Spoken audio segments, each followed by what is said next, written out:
Hello friends, welcome back to my channel. In today's video, I'm going to give you a term 2 update. Just let you know how things are going in our school and also just a little bit about what's ahead. And so I'm going to share the good, the bad, and everything in between of our term 2, primarily following Ambleside Online with my oldest 2 children. And so if you want to hear an update on our school year, then keep watching this video.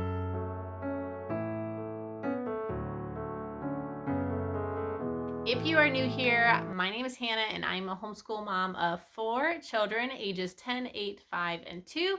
And so I officially have 2 school age kids, and the 2 younger ones just kind of come along for the ride. So we just finished our term 2 exams and we follow the Charlotte Mason method. And so we don't really do any sort of test or grade levels. We follow a curriculum that is primarily focused on literature, narration, and so we follow like a 12-term schedule, a 12-week term schedule. And when you finish that, you will take exams, which overview of like the things that they have read and just kind of a little bit of a recall, kind of belated narration.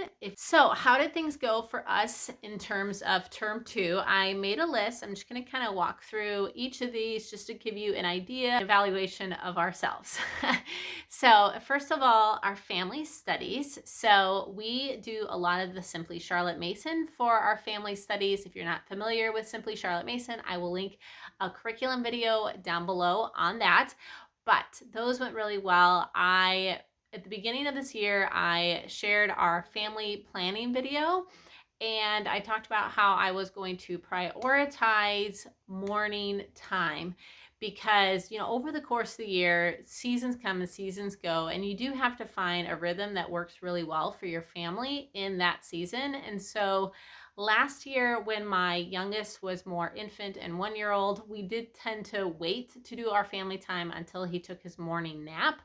He no longer takes a morning nap. And so our schedules had shifted, and I knew that there were many days in previous years where we would get started on independent work, we get started on individual studies, and then I'd have to try and like pull us back to do things that I wanted us to do together. And so often it sometimes would be lunchtime or it would be after lunchtime, and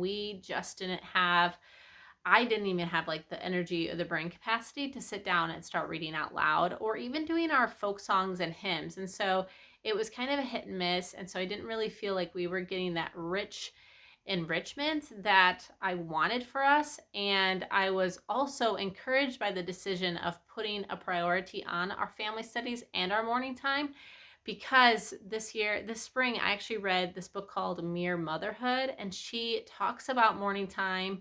It's by Cindy Rollins. I actually went and purchased her morning time book inspired by Mere Motherhood, and it just reaffirmed where my heart was, which was prioritizing that hour together. And if things do fall off the wagon later on in the day, it would not be our enrichment studies or our morning time. I think sometimes, I know in my journey of homeschooling, when I first started out, I would like prioritize, math and, their book work and language work and all of that over the enrichment studies. And I think that I've just done a full shift of what do I want them to remember? What does this time mean to us? And so that has gone really well, and I felt like we really learned something from our enrichment studies, but we also just got to enjoy that first hour together. So I will continue to do that into term 3, making sure that is the first part of our day.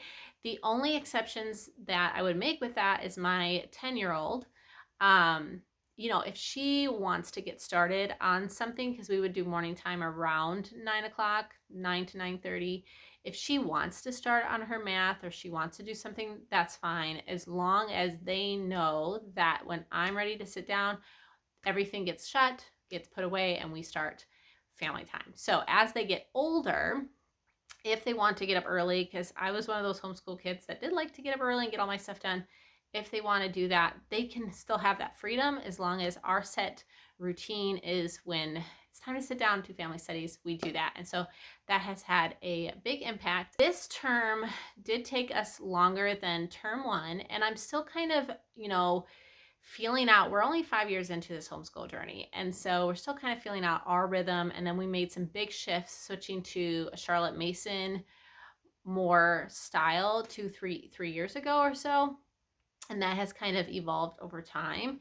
And we did our term one. It was basically August, September, and then like middle of October we took term one exams. And then I was really sick because I was pregnant, and then we lost the baby around Thanksgiving, and so that whole like season was just kind of off. And then we had Christmas, so we never really started term two. We just didn't. There was a few readings that were done, but I just took that time and we did Christmas, and we did basically the month of December, we did Christmas school. And right. So at the new year, we started term two, like the Ambleside term two, and all of the new family studies, and it went really well. The things I did not account for that made it go a little bit longer, I think the total was only 13 weeks. Maybe it was only 12, but it just felt a little bit longer because March is a long month. So I was thinking we'd be done like the second week of March. We didn't finish till the end of the month. We have started being part of a co-op. So that is 2 Wednesdays a month, which is amazing. Definitely prioritizing that as a priority. It's been incredible, and we're going to be continuing, with that. And so planning out my term three, I've made some adjustments for that because we do not do school those 2 days a month. So that was 6 days in our 12 weeks that we did not do school because of the co-op. We also had a few days that we did like nature hiking, or we did things with friends. My mom hosted a book club for us. That was like a Friday, but all of those days will add up when you're trying to get in your Ambleside readings and kind of just move along through that.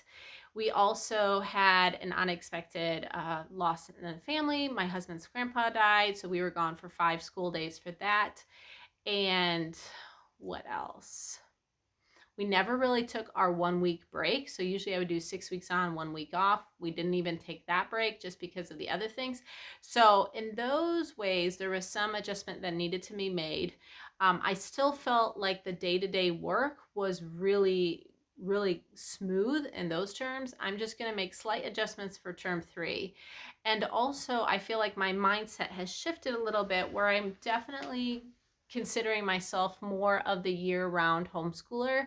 And I can see why so many moms do that, because, for example, we might have, like in the fall, we had a garden last year, and so I'm already preemptively thinking that in August and September there's gonna be a lot of canning and harvesting, and even though we have a small garden, it was still a lot of work. And so keeping those things in mind, it might be good, in June and July to do some school. So I think that what I'm going to be doing moving forward is just taking those 12 weeks, and we'll just keep going through them following the schedule that I've created, day-to-day schedule. And if it takes us the full 12 weeks, or if it takes us 14 weeks, that's really fine. And we'll just do it all year round, because there's plenty of free weeks available in the course of the year that we will finish 3 terms in a full year. And this will also allow for us to take those longer breaks during the Christmas season, when I want to do other things beyond and outside of their Ambleside reading. But I have seen the value and the richness that Ambleside has brought to my girls in the readings, and so I definitely want to continue with that, even if we go through like a longer period of 12 weeks. I think that is fine. And so that is kind of where my mindset is in terms of like the length of the term. So we will be starting term 3, and maybe we'll finish like June, July, somewhere around there. And I think we'll take a couple weeks off, and we'll continue on from there. In terms of their exams and things that I thought went well and things that I thought we can improve moving forward, this is always, I really think, a reflection on the teacher, which is a good reason to do exams. I would say that is one argument for them, is to just reflect and see the beautiful things that you enjoyed as a family and as individuals, and the things that maybe you want to remind yourself to pay attention to in the next term. As far as my oldest goes, the thing that I thought was the hardest for her was definitely this. This is like her history textbook, George Washington's World, and this was definitely the hardest for her, and I think any textbook really is, but I'm going to get reading on this because I've not done a good job pre-reading it, and I think if I was better at pre-reading this particular book, I could maybe perhaps assist her better with her understanding and her narrating. But it is what it is. It's more of a textbook style. It's still stories of people's lives, but not quite in the way that Ocean Truth is. So this is her favorite book, and this was the story of Isaac Newton, and it just goes to show you why Ambleside prioritizes biographies and living books, because they are more engaging, and if they are more engaging to the child therefore is interested in learning, and it just encourages this. So this was her favorite book, hands down, and that was kind of the highlight for her. And then my youngest daughter, again, this is a biography. This is Little Duke, and we finished that this term. This is from the Living Book Press. She absolutely loved this book, and it was such just a sweet story that was just beautiful. And so I'm always encouraged that we have made this switch to Ambleside and have been able to appreciate these books. And a lot of people, many of you have asked me about the individual for history in terms of family or individual. And I personally feel that we are getting a lot of time in our family morning hour together, and taking and doing their history and literature independent by themselves or with me, I think has been great for them. So I am sold on that idea. I think it can work for families either way, and you just have to find what works for you. But this was my 8-year-old's favorite was the little Duke. So one thing that I recently learned is I was sharing with some other Charlotte Mason moms in our co-op about our exams, and I felt like they did not memorize as much as I thought they should have, because Ambleside provides recitation examples, and we strive to memorize a certain amount of poems and scripture verses and excerpts from Shakespeare, etc. And they reminded me of something that I either did not notice when I've been reading the volumes of Charlotte Mason, that recitation is not about memorizing. And that just blew my mind. I was like, because I was putting all this pressure on myself, and therefore, of course, kind of pushing that on them, that they need to have these things memorized, when in actuality recitation is about presentation. And so their ability to be a good orator, someone that can read well and stand up there, read their poetry or sing their folk song, or do their Shakespeare play and do it well with pronunciation and all of that. So that was more in aligned. And then so often when they're doing their recitation and they're repeating these things every single week in our family studies or individually, they do end up memorizing them, but that's not the end goal. And so I really need to rewire my brain in that. And so I'm going to do better about that with term 3, that the recitation is more about them reading it well and speaking it well, rather than the end goal of it being memorizing. And so that was totally a traditional mindset, I think, that I didn't realize I was bringing to my Charlotte Mason table.